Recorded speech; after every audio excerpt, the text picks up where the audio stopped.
morning, everyone. We want to thank you for taking time to join us here live today, or for those of you who might check this video out after we're finished with the live. First and foremost, I want to introduce myself. My name is Joseph Young. I work in the Office of Admissions and New Student Services. My primary territory is basically southeastern Wisconsin and northeastern Illinois. So for those of you who might be coming from Kenosha, Racine, for example, or like Waukegan, Zion area, I service your area specifically as one of the first-year counselors, and I want to also introduce to you all Dr. Lewis. I'll allow him to give you a little bit more details on himself. All right. Well, hi. Thank you, Joseph. I appreciate it. So my name is Brian Lewis. I'm the Director of Pre-Health Programs here at the University of Wisconsin-Parkside. I'm also Associate Dean for the College of Natural Health Sciences and a faculty member in the Biology Department. So my primary job on campus is to try to help students that are looking to get into professional programs or graduate programs to do everything they possibly can to be as competitive as they can be to get into those programs. So I'm happy to be here. Thanks for inviting me. Yeah, absolutely. And so what we wanted to accomplish today, folks, is for you all to learn more about some of our super programs that we have on campus. UW Parkside is known for academic excellence in many different areas, but within the College of Natural Health Sciences, when you talk about all of those programs, as well as in particular our pre-health programs, we have numbers, right, of our students who are coming out of these programs and getting into professional schools of choice to advance their medical field areas of interest or what have you within the pre-health field that are second to none in many cases. And so I want to share with you all a little bit more information from the inside, if you will, right, from someone who might be teaching you as a student or who might be working with your students as parents or guardians that can give you a little bit of a leg up, some inside information that will help you in your academic careers. So without further ado, what are some of the areas of study? You mentioned a couple of them in terms of like what we have for offerings for pre-health. What are some of the areas of study that we offer at UW Parkside, Dr. Lewis? Well, so, and again, there's a lot of different programs that we have here at the university that students can use when they're, trying to gain acceptance to professional health programs. So, when you're looking at students that are looking to go into, let's say, medicine or pharmacy or veterinary or dental, we actually have 14 different pre-professional health programs here on campus. But students are often shocked to hear that you can actually major in just about anything in college and still be a really competitive candidate for programs. There's this gigantic myth out there. It's a myth I had too when I was an undergraduate student, is that, you have to major in the sciences in order to get into like medical school to be a physician. Nothing could really be further from the truth on that. We'll get into that maybe a little bit later. I don't want to give too much away up front because then people will just leave. But a lot of the majors that we have here that students choose, to go into when they're looking to go into these professional health programs, we have a major in the college called Applied Health Sciences, which is very hands-on, health experience heavy type of major that we have here. Students actually have to get 300 hours of healthcare experience before they can graduate, as well as a whole bunch of courses. Biology is a very popular major for students. Obviously, the study of life, anatomy and physiology live in that space. My PhD is in physiology. I love that space. And then a lot of students will major in chemistry. Kinesiology, exercise science is a very popular major for students going to these programs. Psychology. Obviously, we have a nursing program here too. I'm more than happy to talk about that for students who might be interested in that. But I would say on our campus, those are the most popular majors that students would choose. But a big talking point that I would want to get out there is students can major in anything. I had a student a couple of years ago that got into medical school whose major was English, major in criminal justice. So, several years ago, a student who majored in theater and got into medical school. So it's the major that you choose at the undergraduate level is not as important as a lot of people think it is. And this is from what I would call a recovering pre-med student. A long time ago, in a lifetime far, far away, I was a pre-med student. I was a bio major.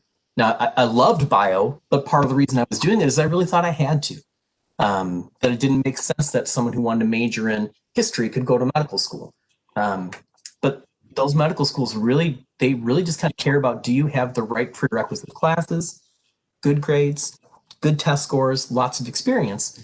And the major that you choose is actually significantly less important than what most people think. So if you wouldn't mind, maybe like a little bit more, top layer, if someone was to study English or history, what would that look like then if they wanted to be a pre-med student or in another pre-health program, ultimately for their professional career?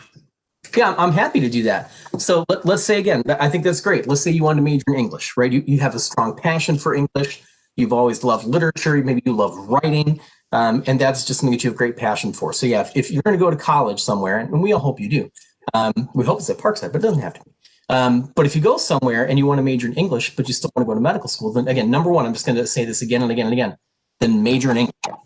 Okay, you're fine. You can do that. That's not a problem.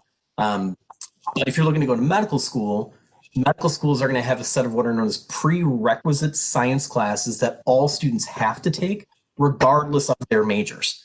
So the way that actually looks for most programs, I'm going to give you a very, again, like I said, top level with this.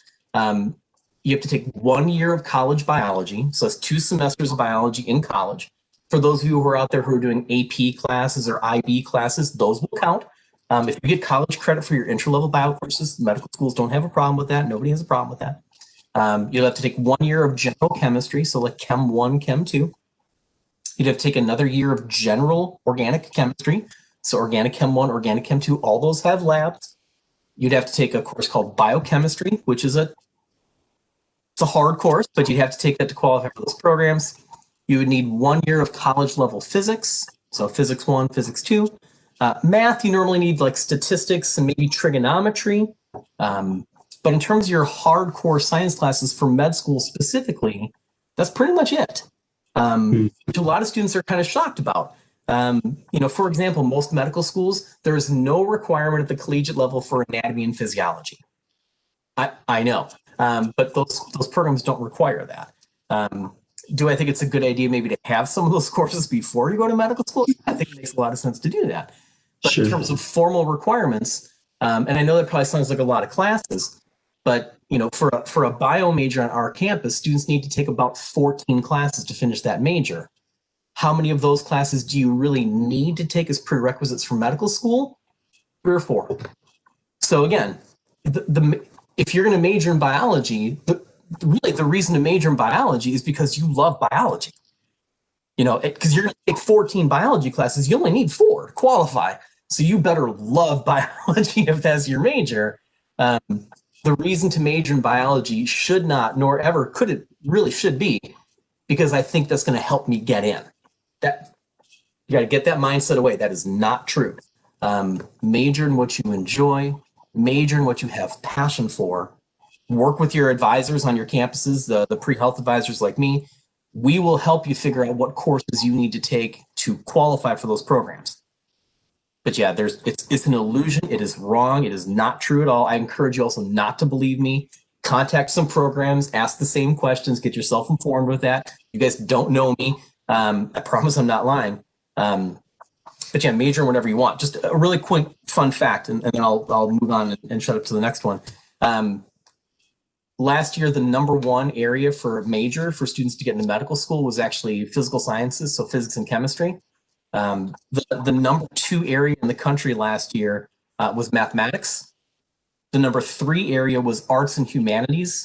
That was 46% of the people who had degrees in arts and humanities got into medical school last year. Biology majors were 41%, and students who declared themselves as pre-med were 37%. So 37% of the students who declared themselves as pre-med got accepted to medical school, and 46% of the students who chose English got in. So again, does that mean you should major in English? No, that's not what I'm saying. What it means is the medical schools don't care. They have no preference for this. So again, that's not my information. That is taken from what's known as the AAMC, the American Association of Medical Colleges, the national website. Lists that as public data. You can go check that. So yeah, major in what you have passion for. Prerequisites, absolutely. But major in what you have passion for. That's going to help you get in more than anything else. Be true to yourself. Sure. So let me just ask one more question on that particular note, because this is like blowing my mind, right? So obviously you complete the prereqs, right? You need a bachelor's degree of some variety, I would imagine, right? You have to have completed a 4-year degree of some variety. You have an entry exam, correct, that you would need to take. So, I mean, like you're mentioning with the anatomy and physiology, I mean, there's probably other courses that would be recommended so that you can be well prepared in order to get in. All right. So yeah, we're going to pick on medical school, although there's a whole bunch of different, obviously, you're looking to go to pharmacy school, they have different tests. But the test that everybody's, the most afraid of is this terrifying MCAT, right? The medical college admissions test, this 8.5 hour, truly 8.5 hours, electronic based test. There's 4 sections on it, but believe it or not, most of the material that you need for the MCAT is covered in the prerequisite courses you need to apply. So there's a section in biological sciences. There's a section in chemistry and physics. There's a section in, I didn't mention this, but social behavioral sciences. Requirement for medical schools normally at least 1 semester of psychology and 1 semester of sociology as well. And then there's this lovely thing out there called critical analysis, which for everybody in the room who's taken like the ACT or the PSAT or the SAT, remember those sections where you have to read passages of information you don't care very much about and you have to answer questions that you can't understand? Mm-hmm. 1/4 of the MCAT. And every other section, like the biology section, is all passage based. These are not freestanding questions. So it's not like, what's the name of the organelle that's the most responsible for creating ATP? Now I'll pause for those of you who want to answer that at home, right? It's mitochondria, but that's not the structure. It's all based on reading passages and answering questions. So one of the best skill sets you can have for that MCAT exam, obviously besides having those basic prerequisite classes down, is to be a strong reader. So again, students who are English majors tend to have an advantage on those tests, as long as you've got the content. A lot of what you're tested on that test is how well you can read and critically analyze information. And comprehend. And that's a skill set that crosses across a whole bunch of different academic disciplines. So, should you take anatomy and physiology before you go into the MCAT? You're asking the wrong guy. I'm biased. I'm a bio guy. So yeah, that does show up on the MCAT. Should you take a good solid course in genetics and molecular biology? Yeah, that's a big part of what medicine is doing. But technically those are not formally required for that exam. So, but yeah, that's where, for everybody who's listening, I could be talking to an empty room for all I know right now, but for those of you who are listening to this, that's where you got to really work with that advisor. Work with the director and the advisors in your pre-health programs. They should have information that's going to help you take the right courses and do the right preparation that's going to help you score well on that test. That test is a key part to getting accepted to the programs. But yeah, I'm not sure there's a distinct advantage to a particular major when you go in to take that. As long as you get the right classes and you prep for the test, then I think you can be okay. It makes a lot of sense. It's just, I bet you, right, like probably 90% plus of folks aren't aware of that unless they have family that are in the medical field. So that's really good to know. Thank you for sharing that. You're welcome. Very welcome. Yeah. And can you tell us, so at UW Parkside, right? So I talked about how we have obviously several excellent programs, right, across the various colleges on campus, but specifically within the College of Natural Health Sciences. I know that, for example, nursing has, kind of a separate, obviously you get admitted into the institution, then you'll need to get admitted into the particular program based on a set of academic standards. First, before we get into what that looks like for nursing, because that's one of our bigger majors on campus. Sure. Can you talk about if within the College of Natural Health Sciences, there are any other programs or area of study where you need to be admitted into that particular program? Sure. The short answer to that is pretty much no. We have a pretty open campus for that. I know a couple of the previous institutions that I will not name that I was at before I landed at Parkside. Like if you wanted to be like a pre-med student, you actually had to apply to that program in order to get special advising and in order to get into some of their courses. And you had to have like 2 years worth of courses underneath your belt. You had to have a certain grade point average, and that is just not us. That is not how we roll. That is not the type of school that we are. That is not the type of philosophy that we have. We really believe on our campus that if you want to do something bad enough and you believe that you can do it, then you should have the opportunity to do that. And you shouldn't have to jump through a whole bunch of hoops and have all these bells and whistles go off in order to be able to meet with somebody like me who's going to really be trying to help you figure out what exactly do you need to do to be competitive to get into programs. That is not how we're built at Parkside. And if we were, I wouldn't be here. That's the wrong message to send.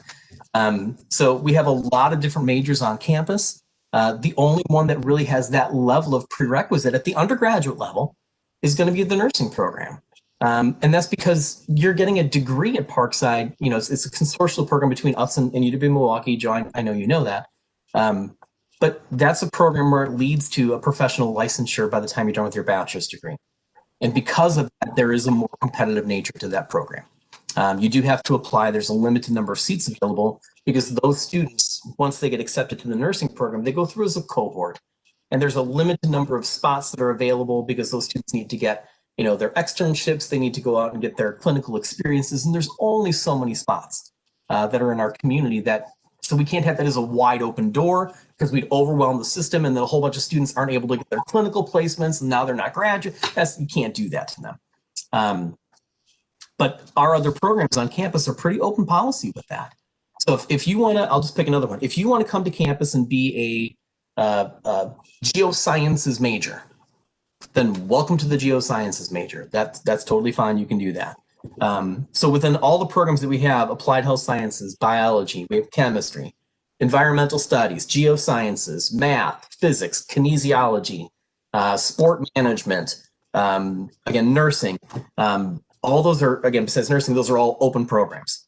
The only other program that we have, honestly, Joan, and I know we're going to get a little off topic from the health sciences, is we do have a pre-engineering program at Parkside.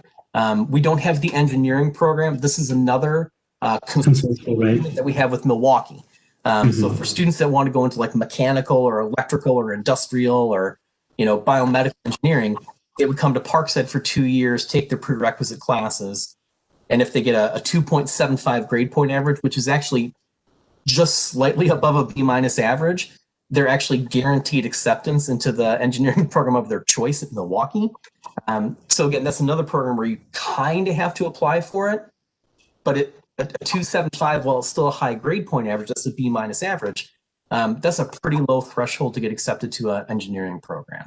So that's the only other program I'd say that's like that. But yeah, everybody else, wide open. If this is what you want to do, come on in. Our doors are open. You're going to get all the help that you need from the word go. I would say we're more about inclusion than we are exclusion, and we're more about access than we are about anything else. If you want to do that and you believe in that, then we're going to give you every opportunity to succeed. And we're going to give you every opportunity to get the help that you need to help you realize your dreams and figure out exactly where you want to go and how you need to get there. Dr. Lewis, when I'm talking with families, there have been conversations and occasions where I'm speaking with folks who feel like because in a lot of our programs, we don't have, particular barriers, if you will, or requirements, that then the educational level is lesser. What would you say to someone that might have that misconception, right? Because there's not all these barriers and you got to come in with already having in high school taken and had X amount of hours. And what does that look like? All right. So, and I understand, the inclination towards that, right? Sometimes when you look at, the concept of, a competitive nature of a program to get in, there's this idea of, having something that's a little bit more on the exclusive side, right? So, exclusivity means excellence, right? And that's,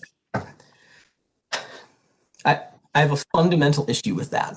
And I have a fundamental issue with the logic of that. And again, I'm a scientist, right? So I'm PhD trained, scientist, physiology from medical school at UW-Madison. I've got all the things marked in a row. The proof is the data.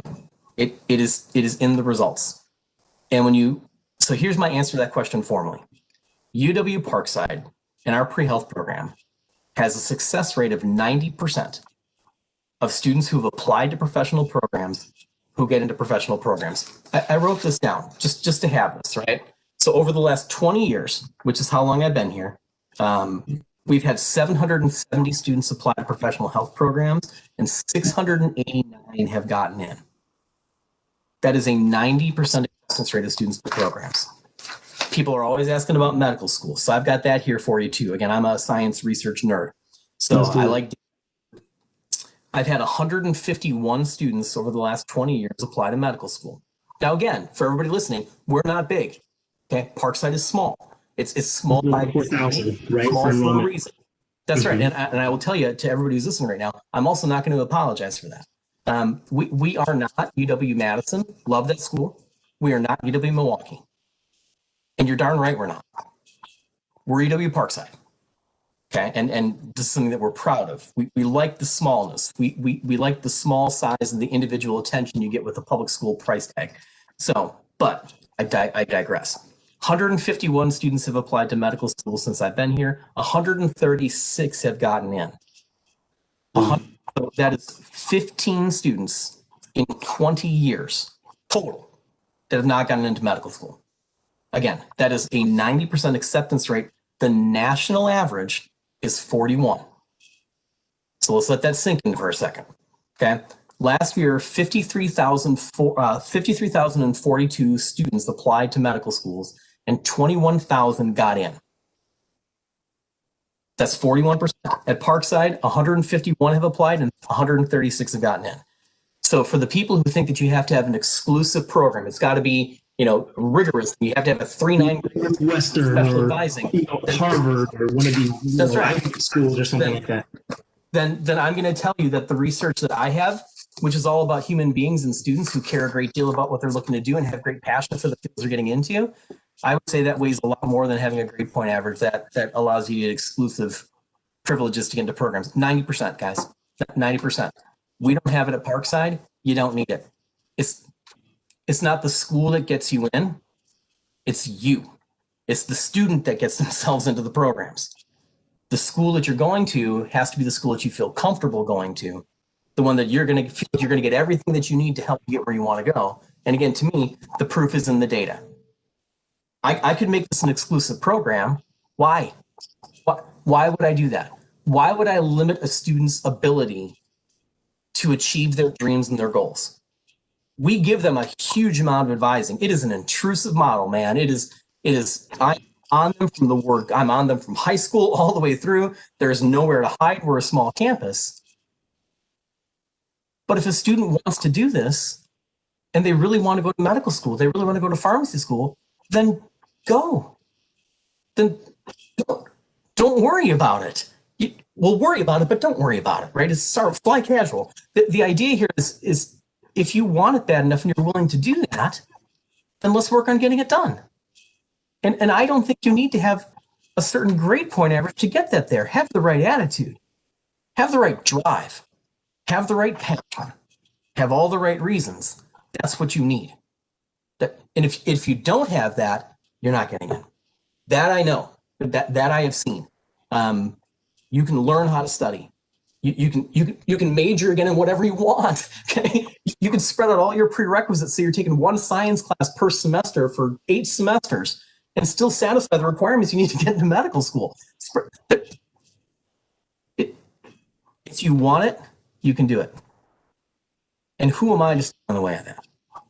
Now I'll tell the students the truth, and this is not an easy program. It's not, but it's an inclusive program. And again, I will not apologize for that. I think it's the right way to do it. I think our students are successful. And I think that has to do with the overall structure of the university, the way that we are built, what our mission statement is, what we believe in, what we value, and what we feel our purpose is here in our community. And that is to help students find a new way and find a better pathway. So. That's a mic drop right there. That's the mic drop right there. Right? I mean, we could probably go on and on about the structural and systematic pieces and the reason why things are set up the way that they are, right? To only get a certain type of person into an institution, but we're going to let that one go and have that conversation another day. Sounds good. So we've already started talking about, right, some of the hands-on experiences, some of that personal touch. Might you be able to offer some other, kind of mentalities or, what that experience looks like for students as they're going through these different programs? Absolutely.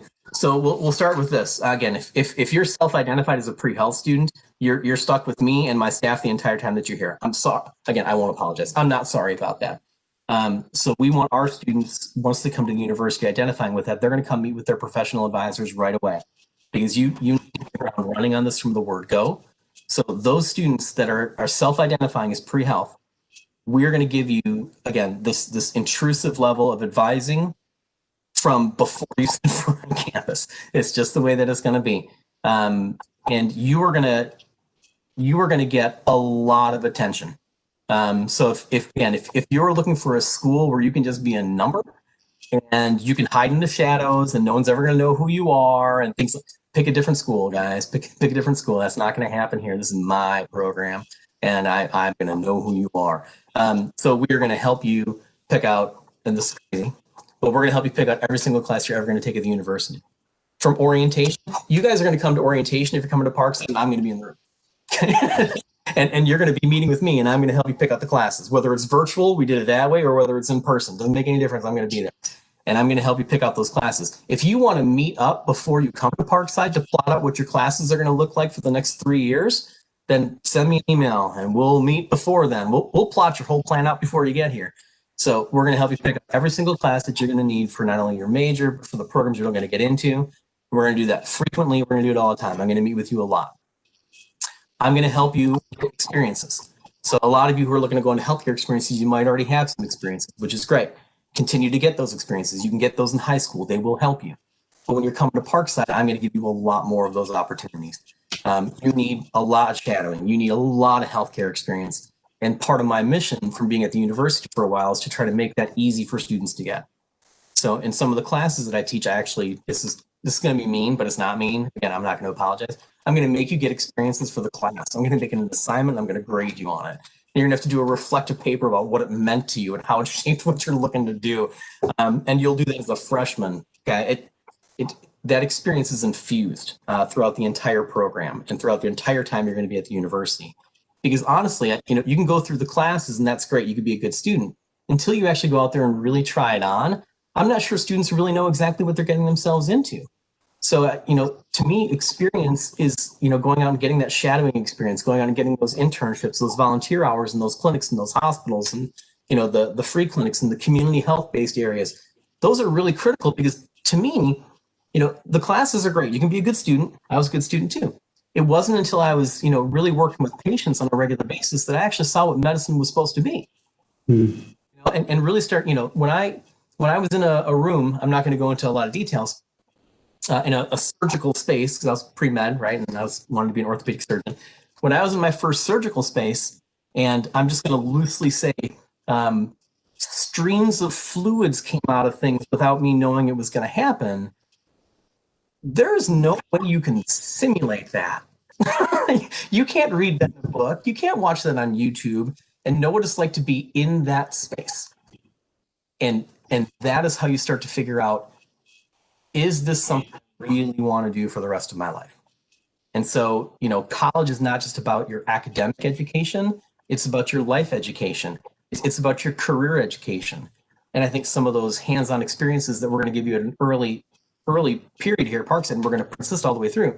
I think those are the opportunities that give you what I would call it will give you the moments that you need to hang on that can be inflection points in terms of changing your life.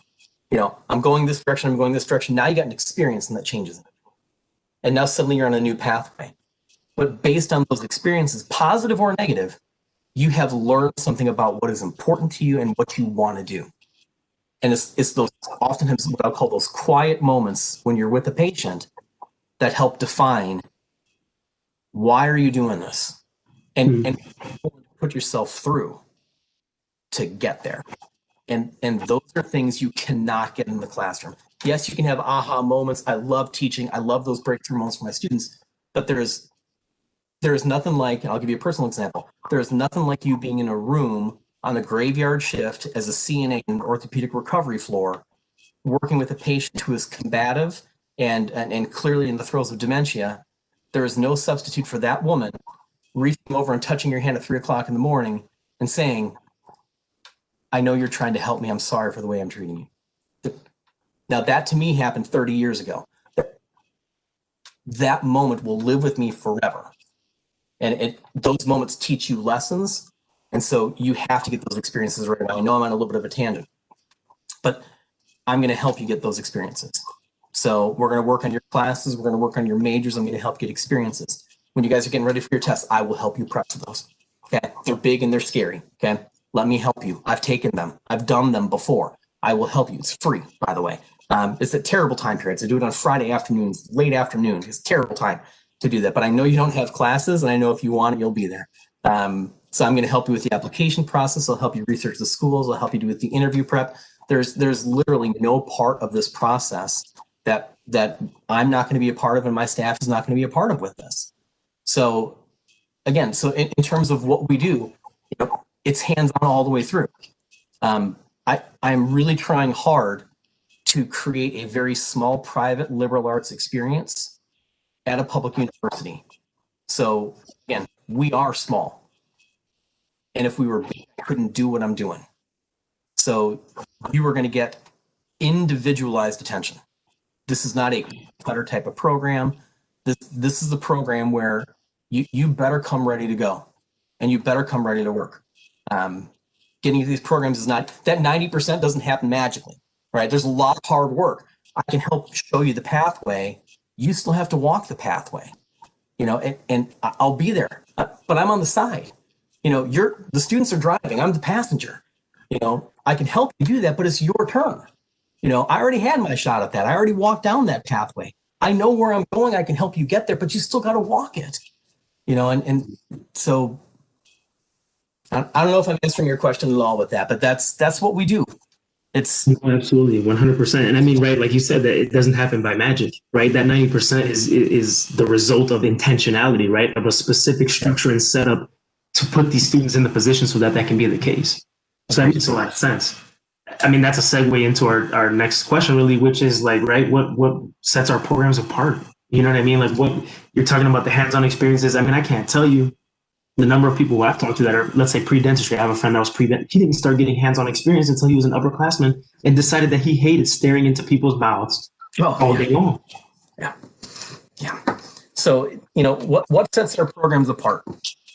What sets our university apart? I get asked that question a lot.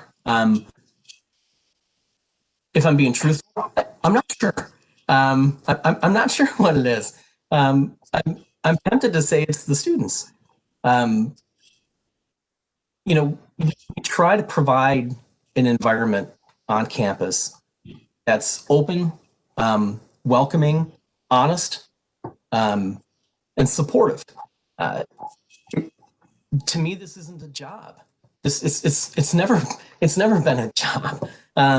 It's pretty much my wife and my kid probably back me up on this. This is an extension of who I am. What sets our program apart is the students, because they're willing to do this. They're hungry, man. They want it, and they want it bad, because they see this as an opportunity to be transformative. They see this they see it as an opportunity to get maybe somewhere where they talked about it, but they didn't really believe it. Our program is about believing it. Because I'm going to believe, and I'm going to do everything I can to help the students believe. And if you don't believe right away, that's okay. Borrow some of mine. Borrow some of mine. I'll believe for you. Do some of this. Get the confidence, and then get the belief, and then pay it back and pay it forward, and keep doing it. What sets our program apart is the fact that I think we are all on the same page here. And if a student wants to do that, and maybe their whole life they've been told they can't do it, well, I'm not going to listen to that. No. This is your life. This is your call. And if you want it bad enough, you can do it. Is it going to be hard? Yes, of course it is. Of course this is going to be hard. You want it to be easy? Really, when you're going to dental school, do you want that process to be easy, or do you want that process to be a little bit more competitive? Do you want people getting into these programs that were able to skate through on C's and never really worked real hard? Or do you want the person who's cracking open your mouth and giving you a crown to actually have, sweat a little bit and bled a little bit as a graduate student and an undergrad student? So that's not the point. The point is, this is achievable for everybody. The average GPA for students who get into medical school is a 3.7 grade point average. That's really high. That's an A- average. But it's the average. That's not a 4.0, guys. That's not a solid A average. You want to know the math on that? To be competitive to get into medical school, what you really want to be doing is getting about a 3.5 GPA or higher. Guys, that's the same number of B's in your classes as A's. If you got 30 A's and 30 B's and they were all the same number of credit, that's a 3.5. So it's hard and easier than you guys think. And I think what sets our programs apart is I believe everybody can. My default is you will. And that's the mentality. You come to do this, you come ready to go. I will help you, I will support you. It's hard. It's not competitive to get into our programs. It's not competitive to get into our university. I don't care about any of that. If you want it and you're willing, I'm in. And that will never waver. And I think I hope our students feel that. And it's really about just getting them to believe. And if they can believe, then anything's possible, man. Anything. And I see it happen every single day. The spirit of persistence, and a phrase our chancellor loves, which is grit. We got that in spades here. You got to want it. You got to want it bad.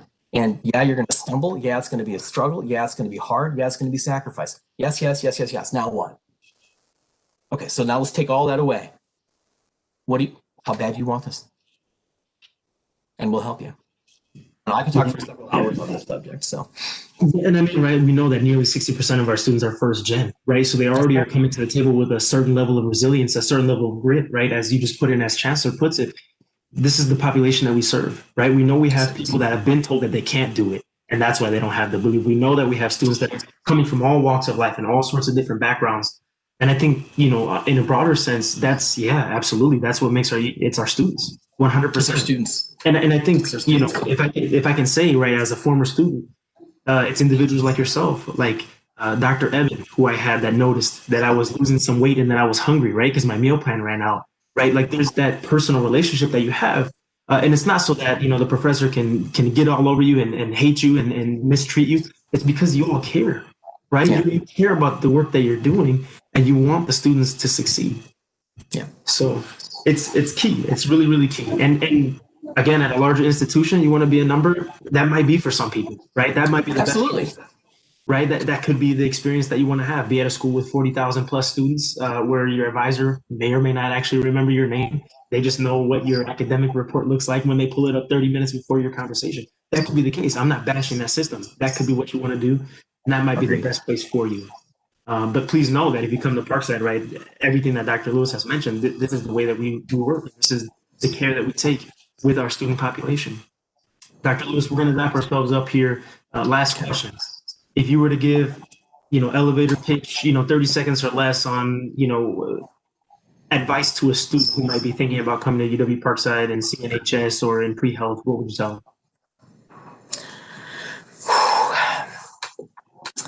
Elevator pitch. Work hard in high school. Not because for the grades. That grades are great. That's the wrong reason. If you're a serious pre-health student, do it because you're trying to set a good foundation of skill sets that's going to help you be successful when you get to college. I guess the other thing I would say is legitimately dream big.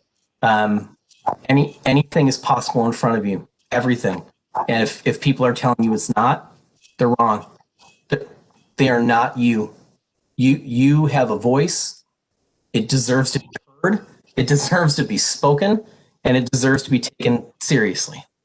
So my advice for you, if you're going to Parkside, or even if you're going somewhere else, don't you dare let anybody tell you what you can and cannot do.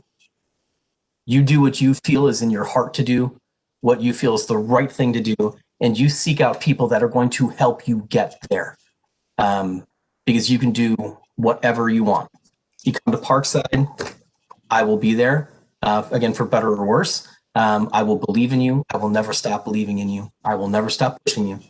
Okay, I'm gonna tell you the truth. But don't let anybody tell you can't do something. You just go do it. Prove them wrong with your conviction. Prove them wrong with the results. Your life, your call, your passion, your power. Make it happen. Thank you, Dr. Lewis. Appreciate it.